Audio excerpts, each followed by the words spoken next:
Alright guys, so I'm back with another video. I'm back off of my most recent video was a hardware 3 versus the hardware 4 video that's gotten a lot of feedback. So I'm actually I'm in Northport, Long Island, and I'm going to a supercharger, which is 25 minutes. And then I'm gonna continue on to my next customer. So just wanted to touch on, the other thing is I am technically testing out this, I'm in 4K 30 frames per second. Normally I do record in 4K 60 frames per second, and I've just been trying to dial in this camera to get, you know, the best settings to give you guys the best picture, the best quality. So I'm technically just trying this out because it's a pretty sunny day. So I did have some of the settings set up on the camera to try to combat the sunlight, you know, that comes into the windshield and comes into the lens of the camera. Just trying to figure out perfectly to get you guys, like I said, the best picture possible. But I did also want to address some of the nonsense that I hear in regards to the hardware 3 versus hardware 4 video, which is a little silly. So one of the comments that just was recently commented on, actually prior to the drive out here, was one of the guys was like how I put the car into the easiest situations, and my response online and my response to everyone will be is, if you've not been following the channel, I don't put the car in any type of situations. These locations that I go to are my customers. So I do home appliance repair. I own a company, it's Rob Same Day Appliance Repair, if you're in the New York area. So check me out, or you can contact me. But I go customer to customer, right? I was just at that lady's house and she had an issue with an ice maker. So the recordings that I give you are me doing drives that technically, if I wasn't using FSD, I would be doing this drive manually, right? So I'm not putting the car in these are not like staged locations, right? I have a schedule today that I'm gonna go through, that it's gonna be on the calendar, and that's just where I go. I don't pick certain addresses or things like that. None of this is staged. This is just my normal day. I go to different customers, usually 5 to 6 customers a day, and that's where I go. In this case, technically I'm going to a supercharger. Yeah, I didn't charge the car last night. I came out with like 60%, but Northport is very, very far from Brooklyn. I forgot how many miles. I think it's like 60 to 70 miles. So yeah, I would have gotten to my next customer with 35%. So instead of getting there and then trying to have to charge over there, which the location I'm in now, I feel that the chargers are better. They're 325 kilowatts, and these ones are a little bit cheaper as well too. So that's why I'm gonna go to this charger. It's actually in Colmac. It's funny, as I was here on Saturday when I came from doing that video with my nephew, because he lives out in Long Island as well too.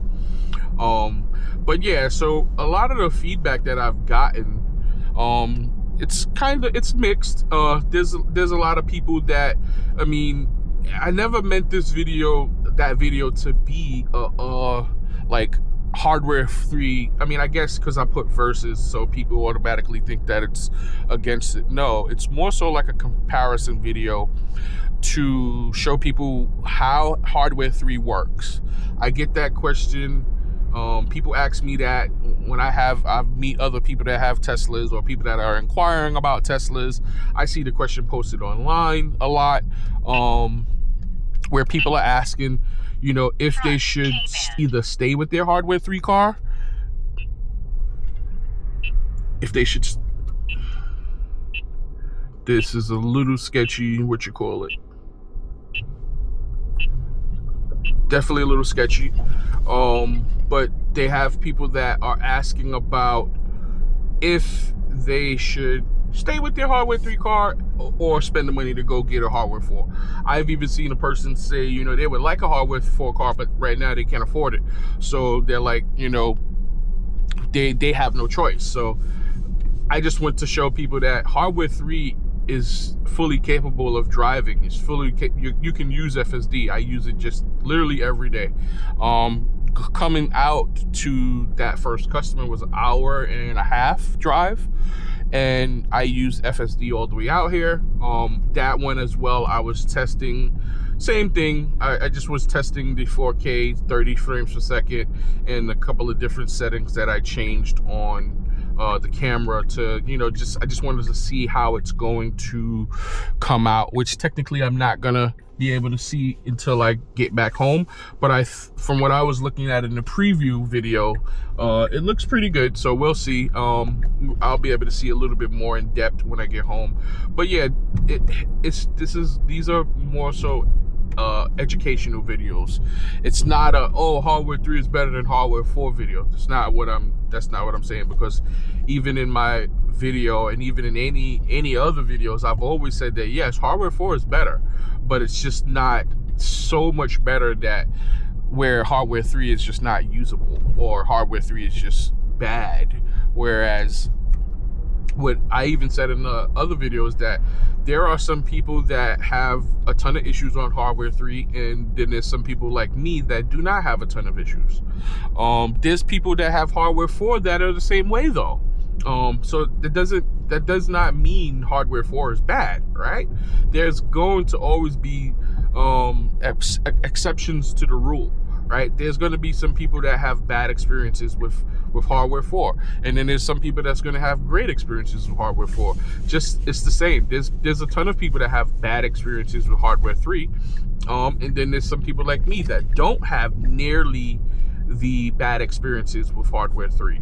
Not saying that hardware 3 is perfect or I don't have any issues ever at all, but no, the issues that I have is very minuscule things. Like even on the ride, when I was recording the test video, hardware 3, I was literally like 10 minutes from that customer, did basically the whole drive where the most I did was give it a little bit of gas to, you know, speed up a bit, because we were doing 55, 58 in like a 50 mile per hour on the highway. And I felt like the car behind me wasn't approaching really fast, but I definitely could tell he was going faster than me, so he was approaching. So instead of me letting the car have to get over or possibly left lane camp, I just gave it some gas, and which to me I think was it's a great feature that I don't know if hardware 4 has still. I know that they took away the speed control on the dial, but I was able to push the car to 66 miles an hour, and then it stayed around that speed. So I didn't have to then now lower it on the thing. I pushed it to 66, it stayed around 66, 65.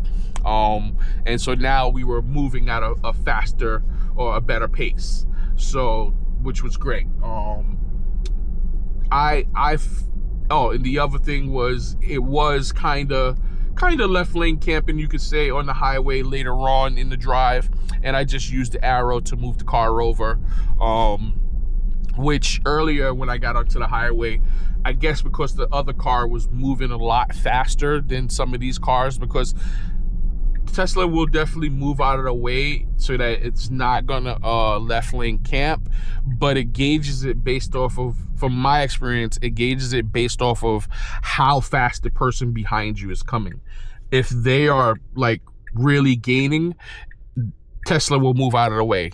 But if the person behind you is behind you and they're slowly approaching, like they're like, if you're doing 55 and they're doing like 56, 57, 58 miles an hour, they're going faster and they're going to eventually creep up on you, but it's not as fast. So I see, and I noticed that when the cars are not approaching you nearly fast like that, it does not move out of the way at times. which me personally, I would prefer to just get out of the way. So I just hit it to move out of the way. And then the other thing was, it was a kind of a confusing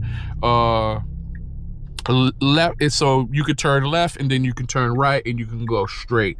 So the car wanted to get into the right lane, which was the wrong lane, and I had to hit the arrow to go into the next lane, which was weird because that intersection was so bad, because once I got into the left lane, which was the either go straight or make a left lane, now the car in front of me, and I see why the car was trying to stay into the right lane, is because the car in front of me had its left blinker on as if it was turning. So the car didn't want to get stuck behind it.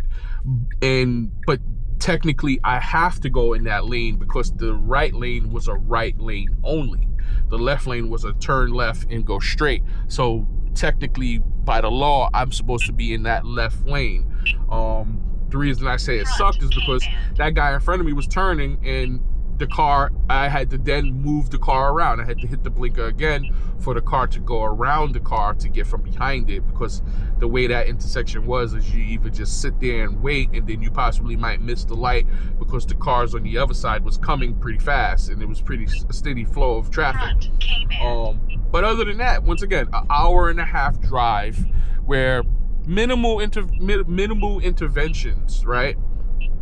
Does that make somebody say that's light years ahead? No. I mean, if they are, I just think they're over exaggerating. If you do 10 drives and 2 out of the 3 drives you have to, maybe accelerate, change lanes, whatever, that doesn't make hardware 4 so superior, right? In my video, I had where the flashing yellow light gave my car a fit, where it was doing the herky-jerky move. And like I said in the past, I've never really experienced it doing the herky-jerky. What I've experienced is that it coming to an abrupt stop, which it shouldn't come to an abrupt stop. So like it's going through a yellow, flashing yellow, and it'll just like almost slam on the brakes. That's what I normally experience. Once again, that's not what it's supposed to do, but I've never experienced the herky-jerky where it was, because people have complained about brake stabbing, but I've never really had brake stabbing, like repeated brake stabbing. I've had a brake stab where it goes through the yellow light and it's not going through the yellow light and it tries to stop the car because it's like, oh, that's the yellow light. But like I said, that whole video, that was probably the only issue that it had. And even with that being said, I let it go because of the video, right? But normally when I'm driving, when I see I'm going through a flashing yellow light, I normally always get ready to put my foot on the gas because as soon as I feel any first hesitation or slowdown, what I'll do is just press the gas and it'll go straight through, right? So of course I did that. I let the car do that because I don't cut out anything. I don't want to stop anything. You know what I'm saying? I want you guys to see everything in real time. I'm not going to try to save the car. Not going to try to do this to protect Hardware 3, because I'm in favor of Hardware 3. No, I show you guys real footage of what's going on, and we go from there. And like I said, my stance is still the same. Hardware 4 is better, don't get me wrong, but it is not substantially better that it makes me say, oh, I can't use my Hardware 3. Like, after driving my nephew's car, I didn't get into my car and be like, oh man, you know what, that Hardware 4 is just so good, I don't even want to try to use this. No, yeah, Hardware 4, I like the Mad Max, right? Because like I said, and I've always said this prior, that my car sometimes is just a little, slow, right? It's a Plaid. There's no reason that I should ever feel like people are, I'm slowing or impeding traffic because we're doing 25 and a 25. That Mad Max mode was impressive because it was ripping all, like, I like that. I like that a lot. But like I said, does that make me seem or feel like my car Hardware 3 is garbage or it's not drivable? Nah, I mean, it's perfectly fine. So we're coming up on 11 minutes to estimate arrival. And so we're getting a camera visibility warning but it just went away. Sometimes with hardware 3, you'll get that, because of the glare. That's one of the issues that I was trying to, I'm trying to setting the settings on this camera to try to eliminate as much as well. So even the car is having the same issue that my camera is having as well too. And it's funny is that, so my hold on, I gotta take this call. All right, sorry guys, I'm back. Had to take a important phone call from my brother, but dang, I kind of lost my chain of thought of where I was at or what I was talking about. But we're now 3 minutes away from the charging station. It's actually a pretty good feature that I like on this camera. That was one of the reasons I did stick with this camera and not go with the DJI Osmo 6, because I think the DJI Osmo 6 had a couple of other, the camera had the variable aperture, which I think is really great. But I think with the correct settings, this can be just as good with footage. But it does have a lot of little extra features. Like, I like the fact that if I'm recording and say for example it stops recording or I pause it, first of all, it has the pause feature where you can pause and then I unpause it and it comes back right exactly where it's at. Technically, I don't even have to do a transition for editing. The other thing is, if I stop a video and like say for example, and it's funny is I didn't notice when I first got this, and I've always had the issues with the batteries overheating, but when I turn the camera back on, I can just swipe left and go back to and start from where that video ended. So that's a pretty good and pretty useful feature that's on this camera that I didn't see that in the other camera. Like I said, the other camera was very, very good with battery life. Very, very good with battery life. So, but yeah, with 2 minutes and 2 minutes been pulling up to the supercharger. This is the same supercharger that I was at on Saturday when I was about to leave, some knucklehead in a Mercedes C63 pulls up and pulls into the charging station just to, I guess, for attention. I don't get it. I mean, he wasn't really inconveniencing anyone, but in the same sense, the parking lot was very empty. There was very minimal cars. He could have literally parked in the extra 100 spots that was open, but he chooses to park in the charging bay, which I just don't get it. It's like, why you do stuff like that? Why people do stuff just for attention, So, but we're arriving. This location, geez, I don't remember having this many, but it's got 22 charging bays. And according to the app or in the screen, it said that this is going to be under 40 cents, which I've had issues with in the past with other chargers saying that, and then I get there and it's completely something different. So we're gonna see, and I'm gonna definitely space out, which I feel like so many people do not do, and it is just mind-boggling and annoying when I see people not space out.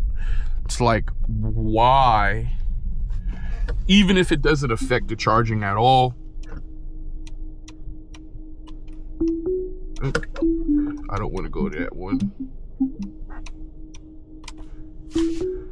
Yeah, there we go.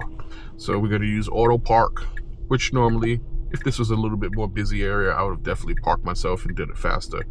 But this is one of the things that people were saying that hardware 3 is horrible at, is parking. You tell me where that's a bad park job. That, I don't know if you guys can see that, but that is perfect on both sides. It's a good distance away from the charger as well.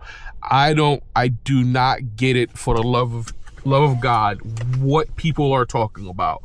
My car, I don't know if, I guess maybe my car is a unicorn, but I never have issues with parking. That is one thing my car does very, very well. So I'm gonna end this video now. What I'm gonna actually do is I'm gonna pause the video and I'm gonna come back when I'm done charging, and then I'm gonna continue to my customer, which they are like around 30 minutes from here. So matter of fact, we can just hit continue. Yeah, they're 25 minutes. So I'm going to pause this video and then I'm going to come back to it once I'm finished charging. I'm not going to charge long, like maybe 10 minutes. And then I'm going to take off.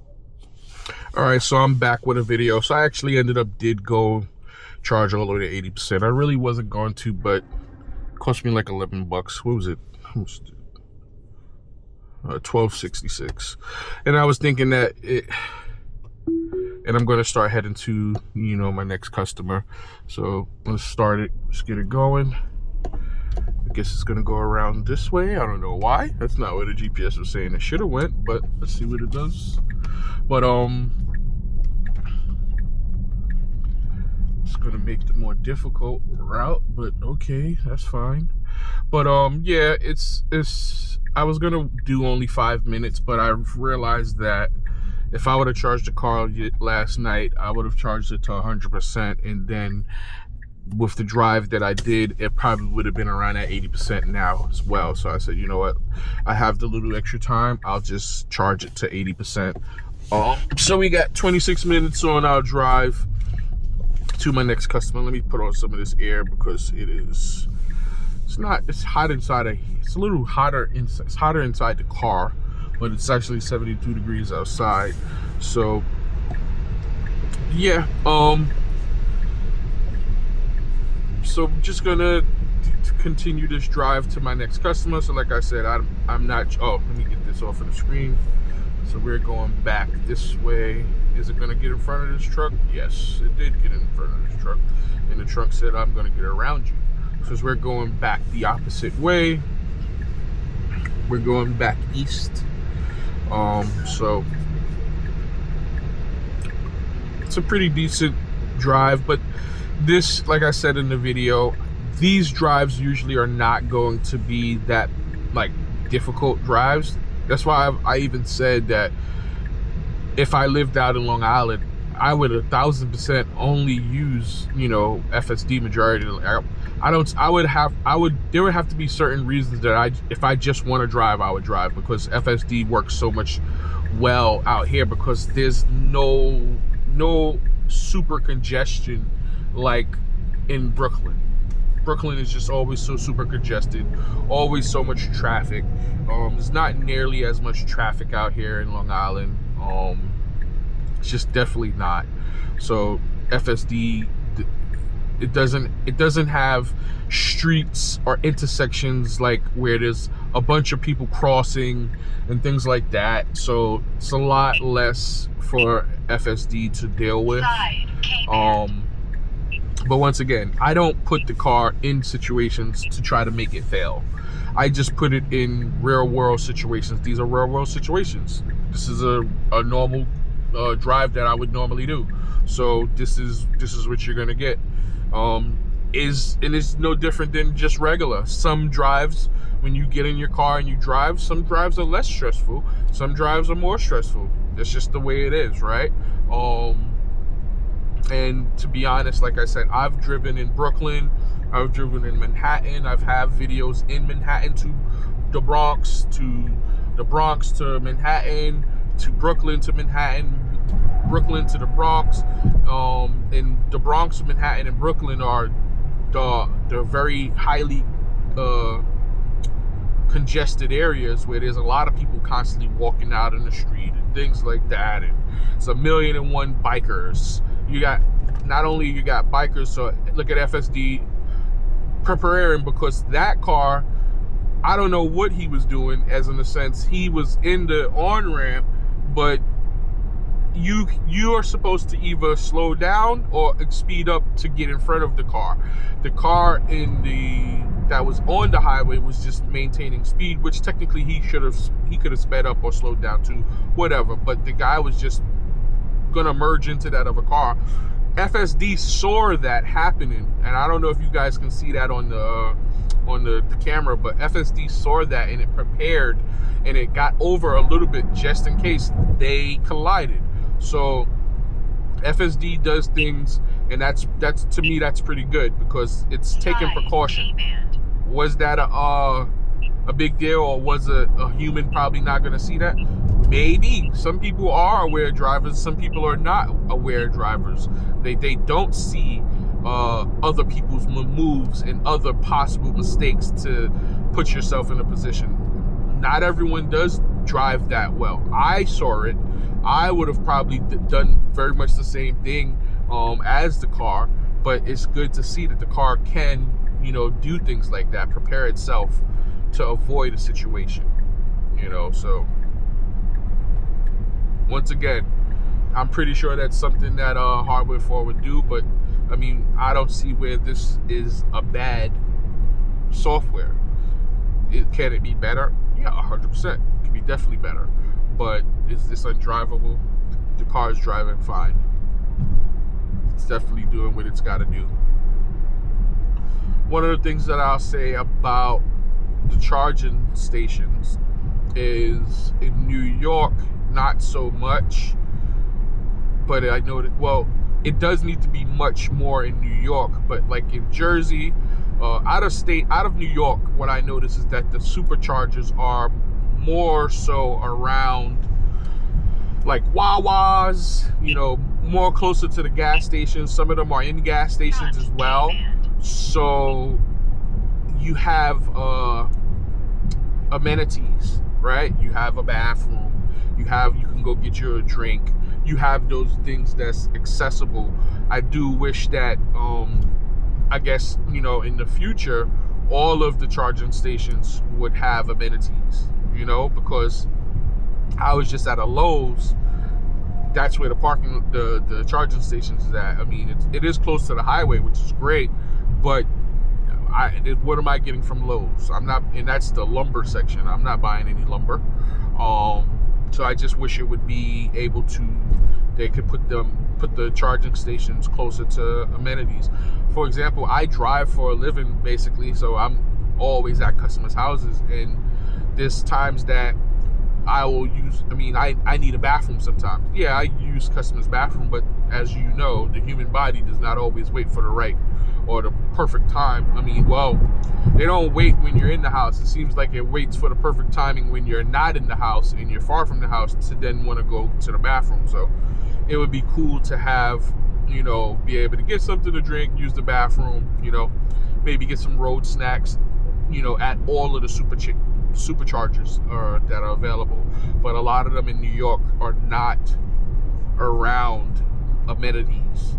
A lot of the charger stations in New York are at malls, and they're like kind of pitted in the back of like parking lots, so you could, some of the malls and some of the shopping areas you can, I guess, go inside, but some of them are so far away.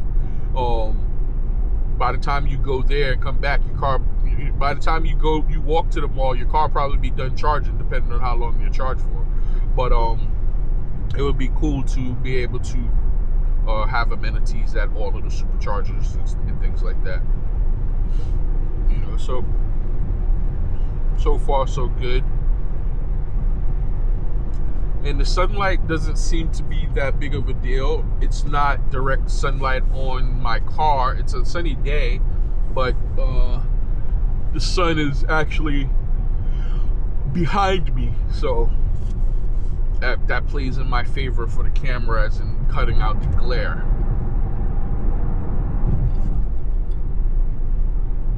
Some people also say that they like shooting in 30 frames per second. It gives them like a motion blur effect. I don't know. I prefer the more crisp and the more realistic visual. So we'll see what this 30 frames per second at 4K can produce. I know what it can produce at 4K 60 frames per second. So let's see how it does at 4K 30 frames per second. I wish there was a camera out that can do 8K at 60 frames per second. Only cameras that I know that are not ridiculously expensive can only do at 24 or 30 frames per second.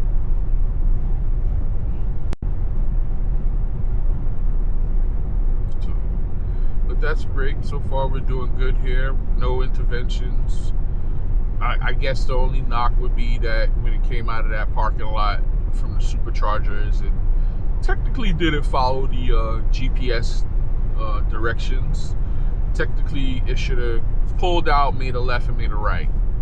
It pulled up, made a right, and went around, then made another right. Which, if it would have went left, if it would have came out, made a left, and then made a right, would have been right there to make the next right to then get out of the parking lot. Auto park did perfect. Excuse me, sorry. One of the things I also did want to talk about, somebody was like how the auto park or the parking in the Hardware 3 cars are just bad, and it's like, where do these people get this information from? Hardware 3 parking is fantastic. To be honest, I use the parking a lot, especially at places like, not necessarily a supercharger, but like at a supercharger, because I know it's going to get me a perfect park. It usually gets me a perfect park where it is perfectly centered in that lane so that I'm not getting dinged all the time.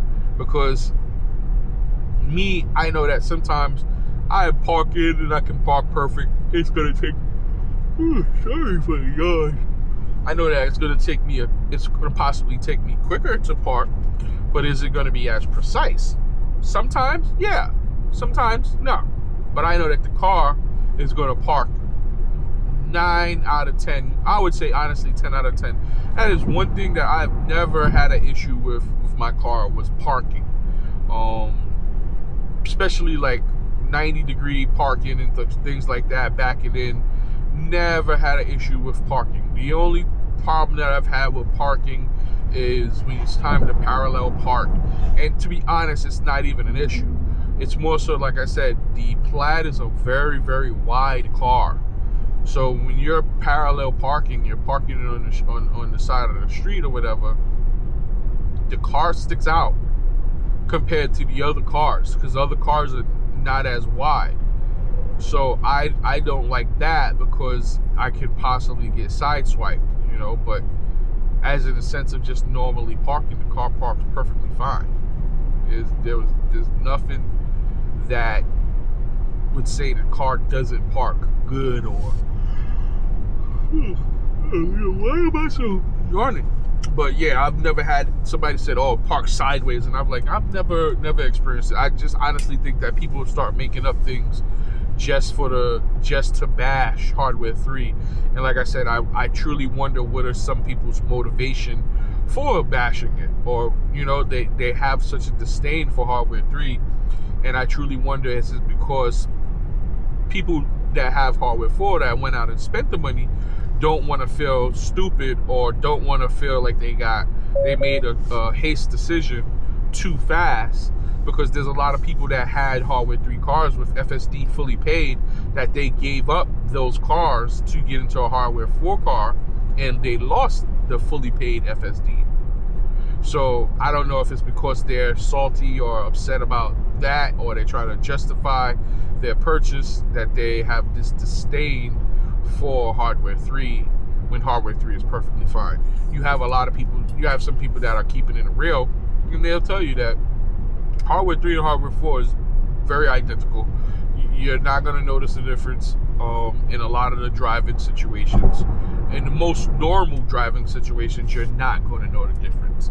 Yes, if you have some more complex situations, yeah, Hardware 3 might not do as good as Hardware 4.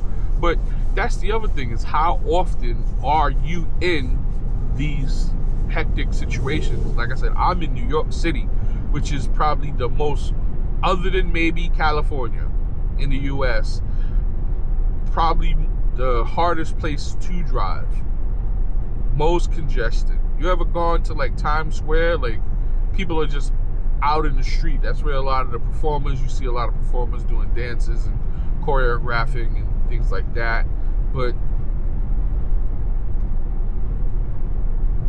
that's like, New York is like probably the most craziest place. Like, I'm almost losing my chain of thought. Like, but New York is one of the most craziest places to drive. The streets are very congested. Not only are the streets congested, and it's pedestrians walking across the street, walking out in front of the car, things like that, getting close to the car. You got bikers and things like that. But they are some of the most impatient drivers ever. So, if any test is, you know, it's New York. If any test is good for FSD, it's New York. If it can conquer New York, if I can drive my car in New York City, then, to be honest, anywhere else in the US, FSD can go.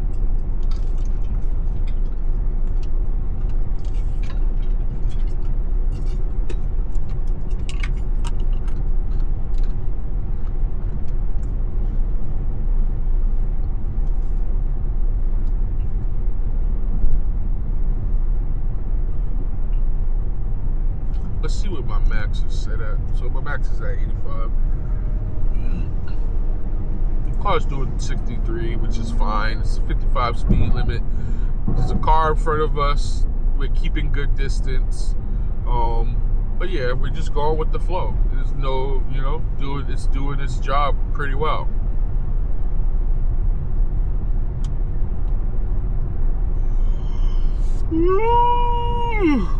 I don't know why am I getting so many yards. I am tired, but jeez.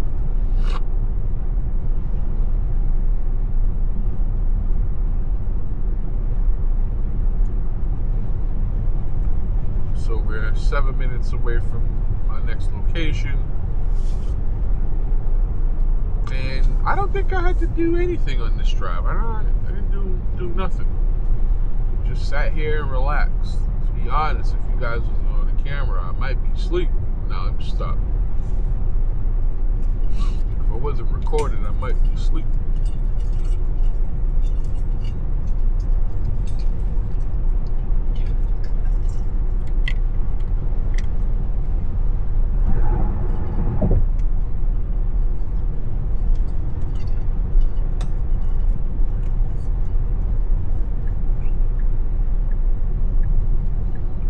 So we're coming up, so our exit is coming up, but this is what I was talking about with the preparation to get off, which is pretty good. So our exit is the next one, which is 65. We're passing 64, and the car got over into the right lane, which is the closest lane to the exit, which is good.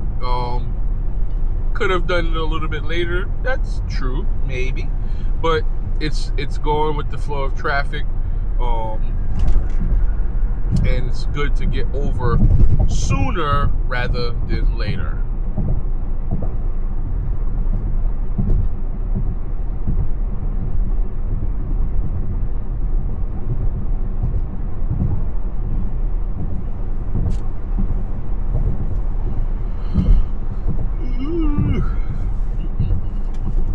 So 65 is coming up.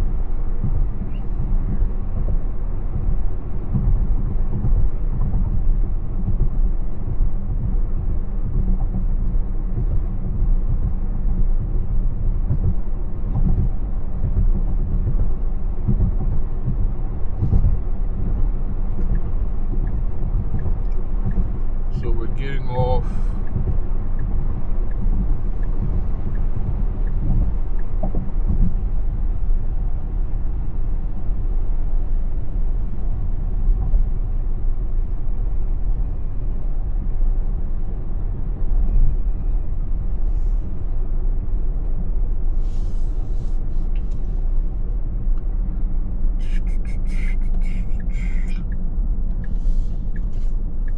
So we're coming up to this intersection, left turn. Looks like the light just turned green, and it's not gonna take that.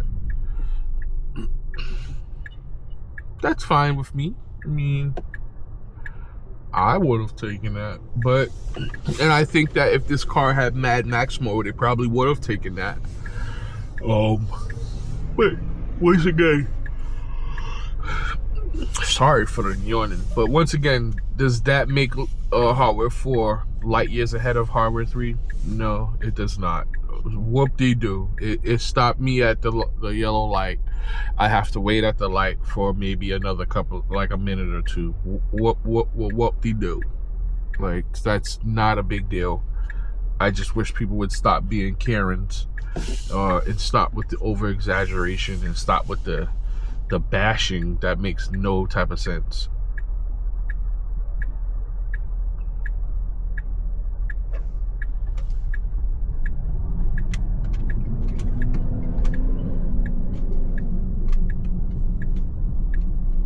So, yep, I was just about to say we should be getting out of that lane. I would have liked it to just turn and go into this lane immediately off of the turn and not really have to adjust. But once again, is that a big deal? No, it is not. Did it make the turn? Yes.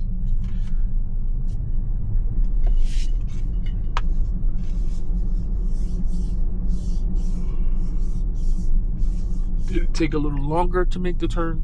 Yes. Am I going to sit here and cry about it? No.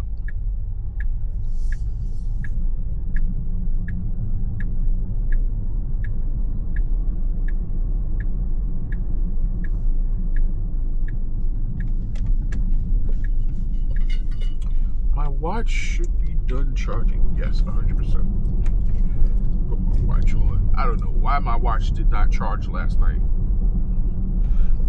I had it on the charger base, but it was not charging. I woke up and it was dead. And I didn't plug my phone in to charge. I don't know what I was doing with that. So I had to charge the phone today too. In the car.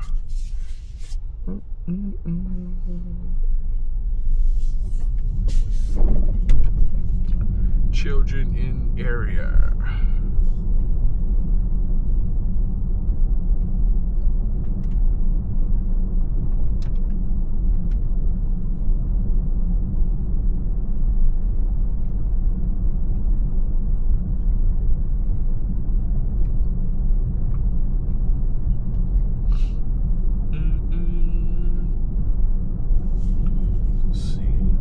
Okay, so we got a couple of stop signs.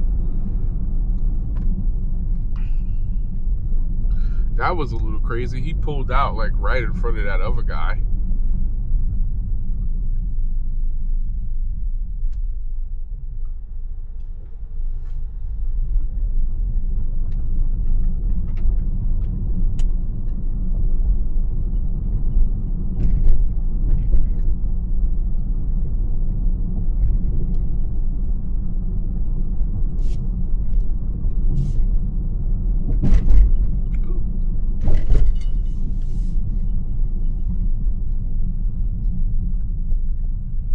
Look at the little kiddos coming from school. What time is it? 24. They're out of school already. Yep.